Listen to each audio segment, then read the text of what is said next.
building your flock of parrots. I have 18 species of parrots, so I could probably give you a little bit of advice. What are the top 3 things that I would tell you to keep in mind?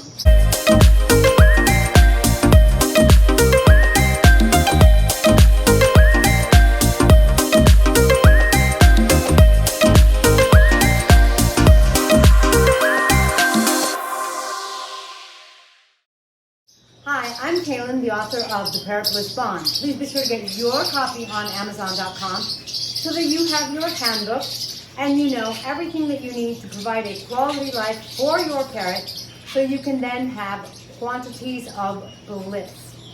Today we are talking about one thing that happens is, people build their flock. So we're talking about the 3 things that I would give you as advice if you are building your flock. Afterwards, I will tell you about this cage setup and why there's a cage up there which doesn't have a bottom.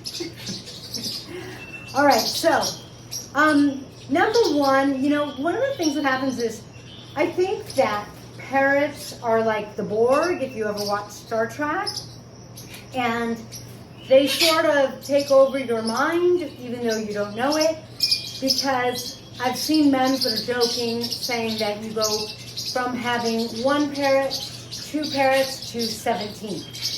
They are flock oriented, and I feel like the board just takes you over, the feathers take you over, and next thing you know, you have 18 species of parrots. So when you're choosing your parrots though, there are some things that are really important to keep in mind so that you're happy with your flock gets along, and basically your flock is happy with each other. One thing that you do want to do is make sure that they're going to be happy with each other. You kind of want to try to match the general parrot personalities or characteristics of the species. For example, one of the worst things that you might do is have a female Indian ringneck. Unfortunately, I speak from experience. And have like a cockatiel. A cockatiel, their personality is very sweet, but they don't defend themselves a lot. They're sort of very loving, but they're not aggressive. Whereas a female Indian ringneck is kind of the exact opposite. They're very independent, but when they don't like another parrot, they can be very aggressive and very unforgiving. And it's not, like the cockatiels don't really mess with other birds in my experience. But the Indian ringnecks do. So that's a really good example. Or budgies, like I would be really careful if I add an Indian ringneck to my flock. I would be really careful of what other birds I add, or I would try to keep them in separate rooms, or, I would know that they're going to kind of be in separate cages. And of course, that's a generalization, but because I find that people complain to me a lot about their female Indian ringnecks, and I've had that experience, and that species is matriarchal. What happens is those Indian ringnecks, they're not cute and cuddly with you, and they're not cute and cuddly with other parrots either. So it's good to be aware of what you're adding, and that may be, an example of something kind of crazy, but it's really good to be aware of because you want to know what you're getting into to make sure that you can accommodate it. Next. So that was number 1, try to make sure that they're going to get along so you kind of don't get general personalities that are going to clash. Number 2, try to understand their needs for space and their dietary needs. So what I mean by this is if you have something like a parrotlet, like I have back here, then you know that for them you could be in an apartment. This is a pretty big cage for these guys, but there's a lot of them in there. You could have a smaller cage. That's too small, but you could have a smaller cage for parrotlets. You can't add a macaw to that mix, or an Amazon. First of all, those bigger birds are likely going to, at best, injure your parrotlet, at worst, kill it. And second of all, in that apartment, that Amazon or the macaw, they're going to scream and yell, and you're gonna probably have your neighbors complaining, and they may barely have room to open their wings, especially macaws. So keep aware of the spatial needs that you have. Back to our first example, if you select an Indian ringneck and it's female, and you select something really sweet and innocent like that cockatiel, then maybe if you have a big house, maybe if you have outdoor aviaries, it's like completely irrelevant. It doesn't matter because you're not going to have them running into each other. So, really keep in mind your space and the space that the bird needs, not only to exercise themselves, but also to be around other birds or not be around other birds. In other words, they're social, so they need to be around other birds, and sometimes odd couples come together, and sometimes you'll have a macaw that's best friends with a parrotlet, but generally speaking, that's not going to happen. Generally speaking, that's going to be very detrimental for the parrotlet. So you want to try to really research and make sure that spatially you're going to be able to meet their needs and keep them both safe and keep yourself comfortable without having like a bird screaming in your ear. A similar thing is their diet. If you're making breakfast for your birds in the morning, you're getting their vegetables, and you get like a macaw and a lorikeet, that might be really tough because the lorikeet needs fruit.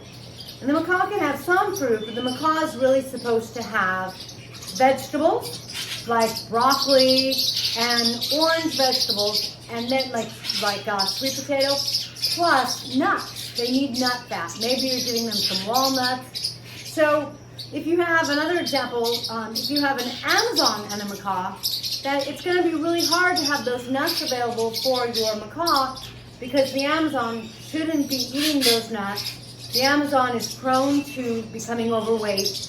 And so you have a dietary mismatch, which just means that it may be hard to feed both of them. Okay, so make sure that you're, number 3, hitting your lifestyle. In other words, when I do a video, they get loud. If you don't want to put nuts out and worry about your Amazon, don't get an Amazon and a macaw kind of thing, or an Amazon and another nut eater. Try to make sure that that's going to work not only for them, their space needs, their dietary needs, but for you and your lifestyle. If you're really busy during the day and you don't have a lot of time for your parrot, then an Indian ringneck may be the perfect lifestyle, because an Indian ringneck is going to be more independent. And at that point, you don't have time to take care of a lot of parrots, so maybe you'll just have a couple independent species that'll kind of keep each other company, but aren't going to be super needy. And a good example of that is, for example, a cockatoo. The cockatoo family, they're super duper social. I think they get the award for being the most social. So if you get a cockatoo, you really have to work from home or just be home for them, because they really need the interaction, they really need the engagement, they really need the love, and they really need to be an active part of your flock. So make sure that it's suiting your lifestyle as well. Or if you're growing a flock, make sure that you kind of really schedule all of the cage cleaning, all of the water bowl changing, all of the food, like all the things that it takes to take care of your flock so that you don't get so many that you can't meet their needs. Again, that's a lifestyle thing. So make sure that you really think about these things, because it's poor planning, I think, unfortunately, is going to affect the parrot in the worst way kind of thing. And it may affect you in a negative way too. So plan as best you can. Keep those things in mind, because those are some things that can really help you create a good flock that you're a part of. And then you're one happy, blissful flock. Now, for me, Mr. Harris and Blueberry, I don't know exactly where Blueberry is right now in the bird room, and this is the little bird room, but I've let them out of the cage because they were like, you know what, I want to be out. And I'm like, you know what, you can be out. If you don't mess with anybody else and you don't cause any problems, go for it. But then I wanted them to have a place where they could sleep at night. Hi, Mr. Harris. And so that's what the cage is up there. You actually see the little black tie, and that's tying the door open. And you can see, I think, the hay right here. And they like to go sometimes under the hay as well. But they've got water right here, and their food, I don't know if you can see it, yep, right there.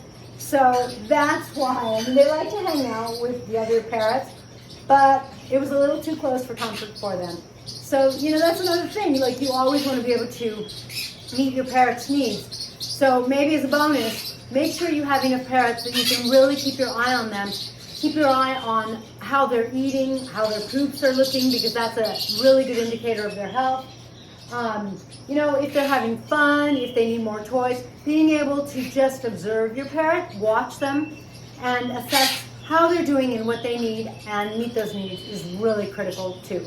So those are the things that can really help you set yourself up to have a super duper blissful flock. If your parrot for any reason is stressed out though, make sure that you get them, hey, no fight. Make sure you get them TINK'S CBD, TINK'S Parrot Relief, it's CBD in hemp oil. Very beneficial, not only for de-stressing, but it can help support their immune system, help limbs, bones, you know, things like that. So make sure you get it on parrotbliss.com. Thanks for joining me in this video. If you want to connect, come to Facebook, Parrot Bliss Flock, and I will catch you in the next feathered video.